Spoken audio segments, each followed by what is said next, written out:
ഇന്ന് ഞാനിവിടെ ഇപ്പോൾ സോഷ്യൽ മീഡിയയിലൊക്കെ വൈറലായിക്കൊണ്ടിരിക്കണ തിറാമിസു ആണ് തയ്യാറാക്കിയിട്ട് എടുക്കുന്നത്. പേര് കേൾക്കുമ്പോൾ എന്തോ ഒരു വലിയൊരു സംഭവമാണെന്നൊക്കെ കരുതും. പക്ഷെ അങ്ങനെയൊന്നുമില്ല കേട്ടോ. വളരെ എളുപ്പത്തിൽ ഉണ്ടാക്കിയെടുക്കാൻ പറ്റിയിട്ടുള്ള നല്ലൊരു ഡെസേർട്ടാണിത്. റസ്ക്കും ക്രീം ചീസൊക്കെ ഉണ്ടെങ്കിൽ നമുക്കിത് വളരെ എളുപ്പത്തിൽ തയ്യാറാക്കിയിട്ട് എടുക്കാനൊക്കെ ആയിട്ട് പറ്റും കേട്ടോ. അപ്പോൾ എല്ലാവർക്കും നമ്മുടെ പുതിയ വീഡിയോയിലേക്ക് വീണ്ടും സ്വാഗതം. ഈ ഒരു റെസിപ്പി തയ്യാറാക്കിയിട്ട് എടുക്കാനായിട്ട് ഞാനിവിടെ ഒരു ബൗളിലേക്ക് 3/4 ടീസ്പൂൺ അളവിൽ ഇൻസ്റ്റൻറ്റ് കോഫി പൗഡർ ഇട്ട് കൊടുത്തിട്ടുണ്ട്. അതിനുശേഷം 1.5 ടേബിൾ സ്പൂൺ അളവിൽ പഞ്ചസാരയാണ് ചേർക്കുന്നത്. എന്നിട്ട് എല്ലാം കൂടെ ഒന്ന് മിക്സ് ചെയ്തിട്ട് എടുക്കാം കേട്ടോ. നന്നായിട്ട് ഇതൊന്ന് മിക്സ് ചെയ്ത് കൊടുത്തതിന് ശേഷം ഇതിപ്പോൾ നല്ല ചൂടുണ്ടല്ലോ, ആ ഒരു ചൂടൊന്ന് പോണ വരയ്ക്കും ഒന്ന് വെയിറ്റ് ചെയ്യാം കേട്ടോ. നല്ല ചൂടുള്ള വെള്ളമാണ് എടുക്കണമെന്നുണ്ടെങ്കിൽ പിന്നെ ഇതിലേക്ക് നമ്മൾ റസ്ക്കൊക്കെ ചേർത്തിട്ട് മുക്കിയെടുക്കേണ്ടതാണ്. അപ്പോൾ പെട്ടെന്ന് തന്നെ റസ്ക്കൊക്കെ പൊട്ടിപ്പോകും. അപ്പോൾ ഇതിൻ്റെ ചൂടൊന്ന് പോട്ടെ കേട്ടോ. അതിന് ശേഷം പിന്നെ നമുക്കിതിലേക്ക് റസ്ക്കാണ് ചേർത്ത് കൊടുക്കേണ്ടത്. അപ്പോൾ ഞാനിവിടെ കുറച്ച് റസ്ക് എടുത്ത് വെച്ചിട്ടുണ്ട്. നമ്മൾ റെഡിയാക്കി വെച്ചിട്ടുള്ള കോഫി ഉണ്ടല്ലോ, അതിലേക്ക് ഈ ഒരു റസ്ക് ഒന്ന് മുക്കിയെടുക്കുക കേട്ടോ. റസ്ക് ഇട്ട് കൊടുക്കുക. എന്നിട്ട് മറിച്ചും തിരിച്ചൊക്കെ ഇട്ട് കൊടുത്തിട്ട് നന്നായിട്ട് ഇതൊന്ന് നനച്ചെടുക്കുക. അപ്പോൾ നല്ല ചൂടൊക്കെ ഉണ്ടെങ്കിൽ റസ്ക് പെട്ടെന്ന് പൊട്ടിപ്പോകും. അപ്പോൾ ചെറിയൊരു ചൂടുള്ളൂ കേട്ടോ അത്.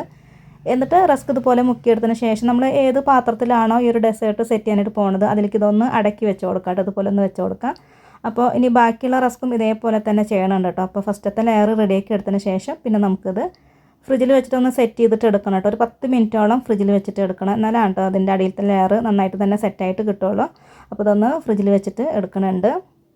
ഇവിടെ പഞ്ചസാര പൊടിച്ചെടുക്കുക കേട്ടോ ചെയ്യണത്. പഞ്ചസാര പൗഡർ റെഡിയാക്കി എടുക്കുക. അപ്പോൾ അതിനായിട്ട് ഞാനിവിടെ ഒരു ജാർ എടുത്തിട്ടുണ്ട്. ഇതിലേക്കൊരു 1.5 ടേബിൾ സ്പൂൺ അളവിൽ പഞ്ചസാര ഇട്ട് കൊടുക്കുക കേട്ടോ ചെയ്യണത്. എന്നിട്ട് ഇതൊന്ന് പൊടിച്ചെടുക്കുകയാണ് ചെയ്യണത്. പഞ്ചസാര പൊടിക്ക് പകരമായിട്ട് നിങ്ങൾക്ക് ഹണി വേണമെങ്കിലും ചേർക്കാം കേട്ടോ. അപ്പോൾ ഹണി എപ്പോഴാണ് ചേർക്കണം എന്നുള്ളത് ഞാൻ പിന്നീട് പറയാം. അപ്പോൾ ഇതൊന്ന് പൊടിച്ചെടുത്തിട്ട് കൊണ്ടുവരാം. ഇപ്പോൾ നല്ലോണം തന്നെ പൊടിച്ചെടുത്തിട്ടുണ്ട് കേട്ടോ. ഇനി ഇതൊന്ന് മാറ്റി വയ്ക്കുക. ഇനി നമുക്കിതിന് വേണ്ടിയിട്ടൊരു ക്രീം കൂടെ റെഡിയാക്കിയിട്ട് എടുക്കുക. അപ്പോൾ അതേ ഞാനിവിടെ ക്രീം ചീസാണ് എടുത്തിട്ടുള്ളത്. 200 ml ഒരു ബോട്ടിലാണ് എടുത്തിട്ടുള്ളത്. അത് മൊത്തത്തിൽ ഈ ഒരു ജാറിൽ ഇട്ട് കൊടുക്കുകയാണ് ചെയ്യണത്. അപ്പോൾ ക്രീം ചീസ് എടുക്കുമ്പോൾ ഉപ്പൊന്നും ഇല്ലാത്ത പ്ലെയിൻ ആയിട്ടുള്ള ക്രീം ചീസ് വേണം എടുക്കാനായിട്ട്. പിന്നെ ക്രീം ചീസിന് പകരമായിട്ട് പനീർ ഉണ്ടെങ്കിൽ അത് ചേർത്ത് കൊടുത്താലും മതി കേട്ടോ. ഹോം മെയ്ഡ് പനീറൊക്കെ നമുക്ക് വീട്ടിൽ വളരെ ഈസി ആയിട്ട് ഉണ്ടാക്കി എടുക്കാനൊക്കെ ആയിട്ട് പറ്റും കേട്ടോ. അപ്പോൾ അങ്ങനെ ചെയ്താലും മതി കേട്ടോ. പനീർ എടുത്തിട്ട് നമുക്ക് ഈ ഒരു റെസിപ്പി തയ്യാറാക്കിയിട്ട് എടുക്കാവുന്നതാണ്. ഇതിലേക്ക് ഫ്രഷ് ക്രീം ചേർത്ത് കൊടുക്കുക. അപ്പോൾ ഞാനിവിടെ 200 ml ഒരു ബോട്ടിലാണ് കേട്ടോ വാങ്ങിച്ചിട്ടുള്ളത്. ഒരു സാഷെ വാങ്ങിച്ചിട്ടുണ്ട്. അതാണ് ഇതിലേക്ക് ചേർക്കുന്നത്. അപ്പോൾ ഇത് മൊത്തത്തിൽ ഇതിലേക്ക് ഒഴിച്ച് കൊടുക്കണം കേട്ടോ. പിന്നെ പനീറാണ് നിങ്ങൾ എടുക്കണമെങ്കിൽ കൂടി ഈ ഒരു ഫ്രഷ് ക്രീം എന്തായാലും ചേർക്കണം കേട്ടോ. എന്നാലാണ് നല്ല ക്രീമി പരുവത്തിൽ നമുക്കിത് കിട്ടുള്ളൂ. അപ്പോൾ ഇത് മുഴുവനായിട്ടും ഇതിലേക്ക് ഒഴിച്ച് കൊടുക്കുന്നുണ്ട്.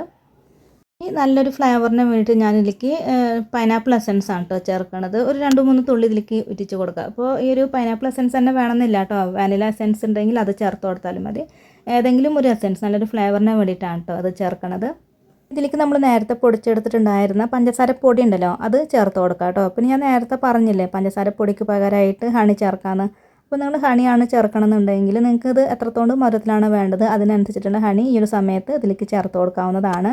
ഇതിലേക്ക് 1 ടേബിൾ സ്പൂൺ അളവിൽ പാൽ കൂടെ ചേർത്തിട്ട് നന്നായിട്ട് ഇതൊന്ന് അടിച്ചെടുക്കാം കേട്ടോ. അപ്പോൾ അതേ നമ്മുടെ ഒരു ക്രീം കൂടെ റെഡി ആയിട്ട് വന്നിട്ടുണ്ട്. ഒരുപാട് പാലൊന്നും ചേർക്കരുത്. പാലൊക്കെ കൂടി പോയിട്ടുണ്ടെങ്കിൽ പിന്നെ ഒരു ക്രീം വെള്ളം പോലെയാണ് ഉണ്ടാവുക. ഇനി ഞാൻ നേരത്തെ ഇത് ഫ്രിഡ്ജിൽ വെച്ചിട്ടുണ്ടായിരുന്നില്ല ആ ഒരു റസ്ക്, അത് എടുക്കാം കേട്ടോ. എന്നിട്ട് നമ്മൾ റെഡിയാക്കി വെച്ചിട്ടുള്ള ഈ ഒരു ക്രീം ഇതിൻ്റെ മുകളിലേക്ക് ഒഴിച്ച് കൊടുക്കുകയാണ് ചെയ്യണത്. പകുതി ക്രീം ഞാനിതിലേക്ക് ഒഴിച്ചിട്ടുണ്ട്. ഇനി ബാക്കിയുള്ള റസ്ക് ഉണ്ടല്ലോ അത് ഈ ഒരു കോഫിയിൽ മുക്കിയിട്ട് ഇതിൻ്റെ മുകളിലേക്ക് വെച്ച് കൊടുക്കുക കേട്ടോ. നമ്മൾ ഫസ്റ്റ് എങ്ങനെ ചെയ്തത് അതേപോലെ തന്നെ ഇതുപോലെ കോഫിയിലിട്ടിട്ട് നന്നായിട്ട് ഡിപ്പ് ചെയ്തെടുക്കുക. അതിനുശേഷം ആ ഒരു ക്രീമിൻ്റെ മുകളിലേക്ക് വെച്ച് കൊടുക്കുകയാണ് കേട്ടോ ചെയ്യേണ്ടത്. അപ്പോൾ ഞാനിവിടെ റസ്ക് അല്ലാതെ ഇതുപോലെ ഒന്ന് വെച്ച് കൊടുക്കണുണ്ട്. ഈ ഒരു ക്രീം കാണാത്ത വിധത്തിൽ നന്നായിട്ട് കവർ ചെയ്തിട്ട് എടുക്കണം കേട്ടോ. അപ്പോൾ ഞാനിത് റസ്കൊക്കെ പൊടിച്ചിട്ടും അതുപോലെ തന്നെ മുഴുവനായിട്ടൊക്കെ വെച്ചിട്ട് ഇത് സെറ്റ് ചെയ്തിട്ട് എടുക്കുകയാണ്. റസ്ക് വെച്ചിട്ട് ഇതുപോലെ ഒന്ന് സെറ്റ് ചെയ്തിട്ട് എടുത്ത് കഴിഞ്ഞാൽ പിന്നെ ഇതിൻ്റെ മുകളിലേക്ക് നേരത്തെ റെഡിയാക്കി വെച്ചിട്ടുണ്ടായിരുന്ന ബാക്കിയുള്ള ഒരു ക്രീം ഉണ്ടല്ലോ അത് കൂടെ ഒഴിച്ച് കൊടുക്കാം കേട്ടോ. അത് മൊത്തത്തിൽ ഒഴിച്ച് കൊടുക്കാം. എന്നിട്ട് അതിൻ്റെ മുകളിൽ ഒരല്പം കൊക്കോ പൗഡർ കൂടെ ഇതുപോലെ ഒന്ന് അരിപ്പയിലൊക്കെ ഇട്ടിട്ടൊന്ന് ഡസ്റ്റ് ചെയ്തിട്ട് എടുക്കാം കേട്ടോ. അപ്പോൾ ഇങ്ങനെ ചെയ്യുമ്പോൾ കാണാനൊക്കെ നല്ലൊരു ഭംഗിയായിട്ട് ഉണ്ടാവുക. കൂടി പോവണ്ട. കൂടി പോയിട്ടുണ്ടെങ്കിൽ ചെറിയൊരു കയ്പ്പ് രസമൊക്കെ ഉണ്ടാവും കേട്ടോ. അപ്പോൾ കുറച്ച് മാത്രം ഇതുപോലെ ഒന്ന് ഇട്ട് കൊടുത്താൽ മതി. ഇനി ഇത് ഒരു 6 മണിക്കൂറോളം ഫ്രിഡ്ജിൽ വെച്ചിട്ടൊന്ന് സെറ്റ് ചെയ്തിട്ട് എടുക്കണം കേട്ടോ. ഈ ഒരു തിറാമിസ് ഉണ്ടാക്കി എടുക്കാനൊക്കെ വളരെ എളുപ്പമാണ്. പക്ഷെ ഇതൊന്ന് സെറ്റായി കിട്ടാനാണ് കേട്ടോ കുറച്ച് ടൈം എടുക്കുക. അപ്പോൾ ഒരു 6 മണിക്കൂറിന് ശേഷം ഞാനിത് എടുത്തിട്ടുണ്ട്. നല്ലോണം തന്നെ സെറ്റായിട്ട് കിട്ടിയിട്ടുണ്ട്. ഇനി നമുക്കിത് കട്ട് ചെയ്തിട്ട് എടുക്കാം കേട്ടോ. അപ്പോൾ ഇത് നല്ലോണം സെറ്റായാലും മാത്രമാണ് കേട്ടോ നമുക്കിത് കട്ട് ചെയ്തിട്ടൊക്കെ എടുക്കാനൊക്കെ ആയിട്ട് പറ്റുള്ളൂ. അപ്പോൾ നമ്മുടെ വൈറൽ തിറാമിസു ഇവിടെ തയ്യാറായിട്ടുണ്ട്. വളരെ എളുപ്പത്തിൽ ഉണ്ടാക്കിയെടുക്കാൻ പറ്റിയിട്ടുള്ള നല്ലൊരു ഡെസേർട്ടാണ് കേട്ടോ അത്. അപ്പോൾ ട്രൈ ചെയ്ത് നോക്കുക കേട്ടോ. പിന്നെ അത് അധികം മധുരമൊന്നുമില്ല. അപ്പോൾ ട്രൈ ചെയ്ത് നോക്കിയിട്ട് അഭിപ്രായങ്ങളൊക്കെ അറിയിക്കുക. ഇന്നത്തെ വീഡിയോ എല്ലാവർക്കും ഇഷ്ടമായിട്ടുണ്ട് എന്ന് കരുതുന്നു. ഇതുവരെ വീഡിയോ കണ്ട് സപ്പോർട്ട് ചെയ്ത എല്ലാവർക്കും ഒരുപാട് നന്ദി. ആദ്യമായിട്ടാണ് നമ്മുടെ ചാനൽ കാണുന്നതെങ്കിലും സബ്സ്ക്രൈബ് ചെയ്ത് സപ്പോർട്ട് ചെയ്യണം. കൂടെ തന്നെ ബെൽ ഓപ്ഷൻ ക്ലിക്ക് ചെയ്യാൻ മറക്കരുത്. പിന്നെ ലൈക്ക് ചെയ്യുക, ഹൈപ്പ് ചെയ്യുക, നിങ്ങളുടെ അഭിപ്രായങ്ങളൊക്കെ കമൻറ്റായിട്ട് അറിയിക്കുക കേട്ടോ. അപ്പോൾ ഇനി അടുത്ത നല്ലൊരു റെസിപ്പി വീഡിയോ ആയിട്ട് വീണ്ടും കാണാം.